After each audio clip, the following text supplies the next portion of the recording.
about this game. They wanted to play it. So with Crysis 2, you guys have announced that it's going to be on Xbox, it's going to be on PlayStation 3, and of course on the computer. Yes, and the difficulty comes from the challenges and from the quality we set to ourselves. You know, we could have done a console game quite much 3-4 years ago already as well. But we said we don't just want to appear on a console. We want to have the same quality experience as Crysis made on PC. Give actually a character arc. In Crysis 1, we had the nanosuit as a toolkit. You know, you were playing Nomad as a character, and Nomad was sort of just equipped with a tool of technology, but it wasn't clear what it is about. And with Crysis 2, I wanted to tell a story on an arc where the nanosuit transforms over time. A Predator, play like a superhero, or play like a tank. Now we're supporting that fully in Crysis 2 through the default implementation of what the nanosuit has to offer. So do you have the same 4 powers people can use in Crysis 2? You have all the same powers that you had in Crysis 1. They're all there, but they're combined already together for you in certain ways. To run fast and jump, we put those together. That's on the base nanosuit by default. You still have the ability to cloak and you still have armor, but then even those are expanded further out to push the core away. So this is nanosuit. Further on all the nanosuit powers. So, you know, beyond just stealth, when you're in stealth mode, there's a lot of things that support the way that you play. Extra nanosuit powers. One of the big things that we're doing in Crysis 2 that wasn't in Crysis 1 is we allow you to customize the nanosuit. So what we're not doing, it's not about paint schemes or color or anything like this. It's meaningful changes to the suit. So you imagine you have like some modules that you can turn on and choose what you're doing. Much in the same way in Crysis 1 we allowed you to customize your weapon. You can do the same with the nanosuit. So if you want to play in a stealthy style, midstream? Yeah, you can change on the fly. So what we think players will be doing when they use the nanosuit this time around is they'll look at the gaming landscape, you know, the area that the enemies are in.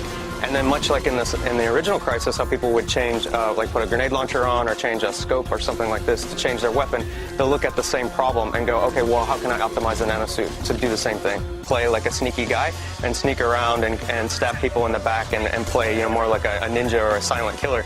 You can play that way. But if you want to jump right into huge action and have grenades and rockets and explosions going off around you and survive, you know, 8 people shooting you at once, then you can do that as well.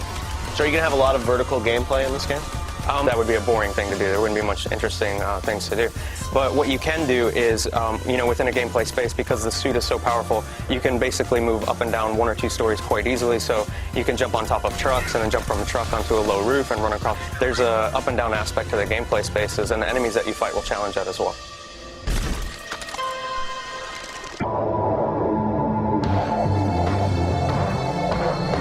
An all-access pass to Crysis 2, which is coming out later this year for the consoles and PC. And I'm here with Nathan, who's the executive producer of the game. Now, this Crysis Up there on that list.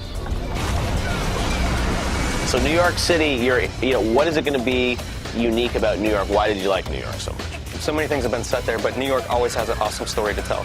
Every location in the city, as you move through it, has a completely different feel, which is great from an artistic point of view and great for gamers as well, because they don't look at the same, you know, boring city architecture over and over and over. Every neighborhood, every borough is a little different. So New York has a lot of flavor. It's like we're in Manhattan. Yeah, okay, so you've got, I mean, how realistic is this? Are you guys, I mean, modeling, you know, Times Square? I mean, are you going to recognize locations? You could look at it and go, that doesn't look exactly like it, but there's a lot of reasons why. I mean, it's very difficult to make a one-to-one representation just from a legal point of view.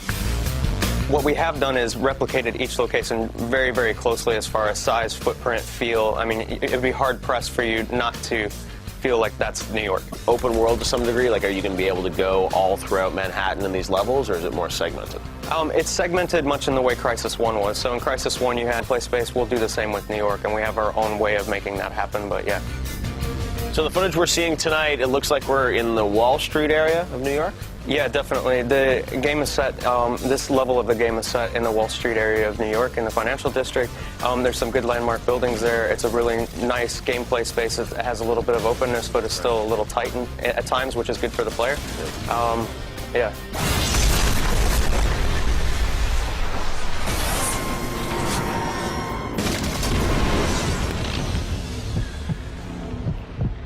Which is the relationship with Crytek, that's something that dates way back to almost the start of EAP, right?